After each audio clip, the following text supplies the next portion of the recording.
Minhas amigas e meus amigos, internautas, seguidores, não para a cultura woke. Até que, enfim, poderemos, novamente gritar que somos todos iguais perante a lei. Saudade aí do tempo em que ser normal era normal. Vamos a mais uma edição de 3 Dedos de Prosas, quinta-feira, hoje, 30, nossas lives, todos os dias, cardápio diário, com notícias, como não se vê no dia a dia do jornalismo local, nacional e internacional. Se gostar, dê positivo de gostei, curta, comente, compartilhe. Se não é inscrito, se inscreva, acesse o sininho para novas lives. Vamos à primeira das 3 prosas de hoje. É realmente impactante a ausência ou não constar na lista da Superintendência de Fomento ao Turismo do Estado da Bahia, Sufotur, a cidade de Rio de Contas, em não receber este ano o apoio técnico e financeiro para a realização do Carnaval 2025. O resultado da seleção inclui 51 cidades baianas, mas deixou de fora Rio de Contas, tradicionalmente conhecida pelo evento carnavalesco na região. O programa de incentivo promovido pelo governo do estado busca fortalecer as celebrações carnavalescas, valorizando a cultura, impulsionando o turismo e fomentando aí, evidentemente, a economia local. Os recursos disponibilizados serão destinados a diversas áreas, como atrações musicais, infraestrutura e logística dos eventos, garantindo a estrutura necessária para as festas. Outra coisa que causa estranheza é o valor do aporte financeiro deste ano disponibilizado pela Sufotur para os municípios contemplados. Nesta nossa região do Sudoeste, 9 cidades estão na relação, mas com verbas realmente poucas, se considerando aí o alto custo das festas carnavalescas. Há uma coisa entre 100 e 150 mil apenas. Mas os riocontenses não precisam se preocupar. Apesar de sua exclusão, Rio de Contas possui um legado histórico e cultural muito significativo que pode aí se refletir em outras iniciativas independentes para manter viva aí a tradição carnavalesca local. E isto, no final, somam-se prováveis a outras alternativas de captação de recursos, como as verbas de emendas parlamentares, a própria ajuda por via de incentivo cultural do governo do estado, governo federal, Ministério do Turismo e também a iniciativa privada. Esta notícia de Rio de Contas ter ficado de fora momentaneamente surpreende, mas não é o fim da picada, não será o fim do mundo. No final das contas, o belíssimo Carnaval de Rio de Contas acontecerá lindo e majestoso, como todos os anos, para a alegria dos foliões, visitantes, turistas e dos próprios moradores, a população riocontense. Vamos agora à prosa de número 2. O enredo envolvendo a disputa pela presidência da União dos Municípios da Bahia, UPB, ganhou novos capítulos na quarta-feira, ontem, dia 29. É que o prefeito de Ituaçu, Felipe Brito, quem contava com a maioria dos apoios para o cargo, resolveu formar uma chapa única nas eleições da autarquia, oficializando o nome do prefeito de Andaraí, Wilson Cardoso. Ou seja, Felipe Brito vai apoiar o Wilson Cardoso e vai retirar sua candidatura, decisão anunciada na noite de ontem mesmo. Dia 18 de fevereiro será feita a homologação da chapa. Caso tenha outras chapas para enfrentar o grupo formado por Wilson e Felipe, as eleições vão ocorrer no dia 13 de março, previsto, e no dia 31 será realizada a aclamação em posse, no caso de chapa única. A novidade chega após Brito, Felipe Brito, descartar a possibilidade de apoiar o Wilson na disputa pela presidência da UPB. Ambos, disputavam a liderança da entidade, Felipe com o Wilson, e o anúncio oficial do consenso do grupo foi feito durante a abertura aí do evento de ontem. Ontem a UPB recebeu vários prefeitos de nossos municípios baianos para um encontro, não sei se de confraternização ou de propostas em discussão. Bom, olha, eu já apostei muito na UPB, acreditando que a entidade de prefeitos unificasse o objetivo único de priorizar a luta pela autonomia dos municípios, que assim teriam maior poder de gestão sobre os recursos de orçamentos anuais, distribuição de renda, administração de tributos, arrecadação de impostos, essas coisas. O problema é que os municípios enfrentam a ditadura da imposição dos estados e da União em não reconhecer a autonomia, a independência dos municípios. Nesse sentido, a própria Constituição Federal vigente é confusa, porque os municípios, segundo a organização constitucional, inserem-se geopoliticamente no território dos estados, não havendo municípios avulsos, ou seja, fora dos estados. Assim, não há sentido prático, por exemplo, em que municípios se unissem de um modo desconectado da União e dos estados. Mas, dito de outro modo, a união dos estados inevitavelmente leva a uma união de municípios no todo federado, ou no todo federal. Tratando-se, porém, da Constituição, essa afirmação há de se produzir, inclusive, consequências jurídicas, claro. É só entrar na luta, os municípios entrarem.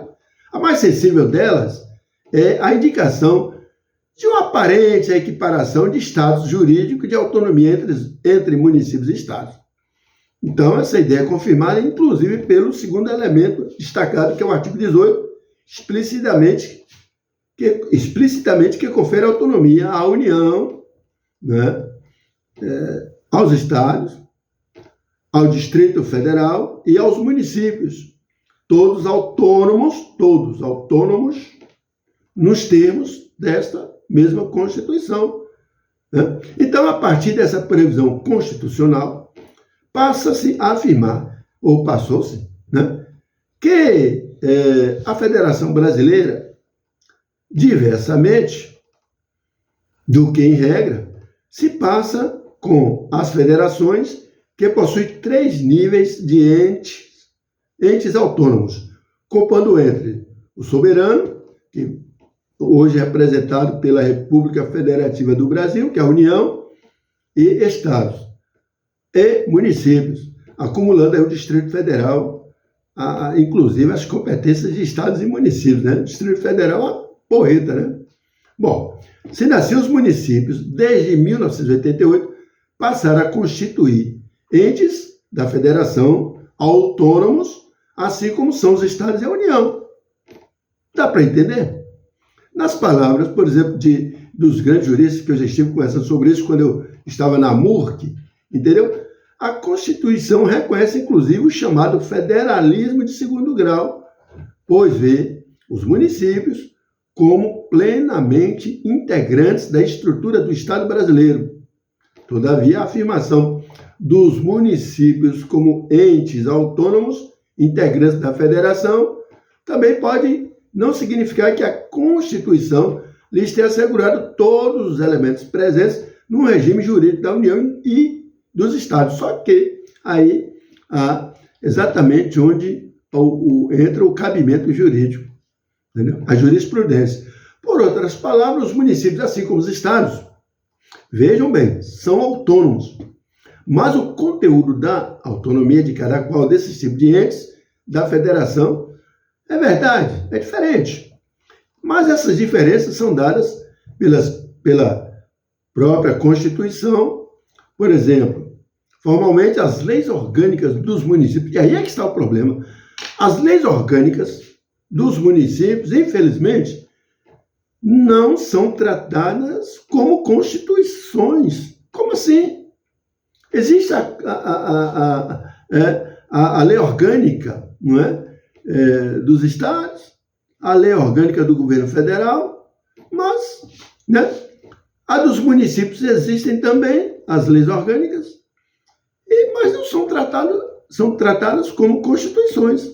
Não tem os municípios, então, amparo do Poder Judiciário, né? Por isso, passíveis de intervenção estadual, etc, etc, etc. Mas vocês sabem que a Constituição ainda precisa, né, de aparar seus retoques, porque ela não foi totalmente proclamada.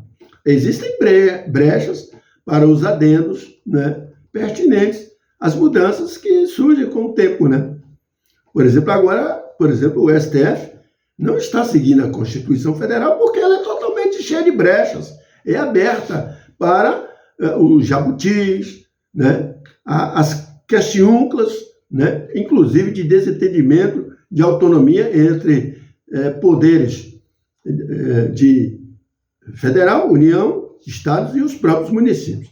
De todo modo, a premissa de raciocínio que, ora, se quer afirmar é de que os municípios são autônomos, sim, por força da Constituição Federal. E os contornos dessa autonomia são, inclusive, assegurados, garantidos pela própria Constituição Federal, mas requer que, a partir da união dos municípios, essa autonomia, já garantida pela Constituição, aí sim, teria que ser para valer, mas dependeria da regulamentação. Porque a Constituição pode ser regra, mas é eivada de exceções, de brechas, não é? Depois ainda vamos tratar mais sobre essa pauta, que para mim será a verdadeira causa libertária, né, dos municípios, desta proposta em questão, porque o programa são 3 prosas e é muito curto. Aí a gente vai depois tratar mais desse assunto que é interessante. Bom, agora vamos à de número 3. Em um cenário econômico cada vez mais volátil, analistas alertam que os preços dos alimentos no Brasil devem sofrer um aumento significativo este ano de 2025. Os especialistas divergem quanto à intensidade desta alta, mas há um consenso de que fatores como o clima e o câmbio terão um papel crucial na definição dos preços ao longo do ano. O combustível já começa dia 1º com um aumento que poderia ser de 1%, mas parece que vai chegar até a 7% ou 9% nas bombas. Depois a gente vai falar sobre isso. Aliás, nossa live aqui sempre foi a primeira a apresentar com exclusividade isso aí, a exclusividade total. Bom, entre os itens que devem registrar um aumento expressivo de preços estão a carne e o café, impactando tanto consumidores quanto o governo, que já se prepara, inclusive, para o processo eleitoral de 2026, porque isso influencia, né? Influi muito. Bom, a previsão é de que a inflação nos alimentos 2025, né, será de aproximadamente 5%, valor que está abaixo da média histórica de 7%. Verdade, mas ainda continuará caro. As carnes bovinas e de frango, além do café, aparecem como os itens com maior potencial de ajuste de preço. 2025 já está caro o produto, vai ficar ainda mais caro. Entendeu? O aumento no preço da carne bovina pode impulsionar a procura por alternativas mais econômicas, como o frango, mas o frango vai aumentar. A inflação alimentar no Brasil não é um fenômeno isolado, claro. Estima que esse aumento poderá alcançar, olha só, entre os 7 lá e os 7 e 9,2% nos preços de alimentos e bebidas. Então, no caso aí, os movimentos no setor pecuário estão significativamente afetando os preços, com a carne bovina podendo chegar, a carne bovina poderá chegar ao aumento este ano de 2025 de até 20%. Já está caro, vai ficar ainda mais caro a carne. E o frango, 14%. Eu falei, vai aumentar aí a carne, ninguém corre para o frango vai aumentar também, a possibilidade de 14%. E aí os ovos também vai aumentar. Tais ajustes decorrem de mudanças intrínsecas ao setor e não podem ser facilmente contidos por políticas governamentais de curto prazo, né? Bom, depois a gente fala mais sobre essa questão aí, porque nós vamos comentar sobre a questão do aumento de próximo sábado, 1º de fevereiro. Se gostaram da live, dê o ok de positivo, curta, comentem e compartilhem. Se não são inscritos, inscrevam-se, acesse o sininho para a notificação de novas lives. Até a próxima.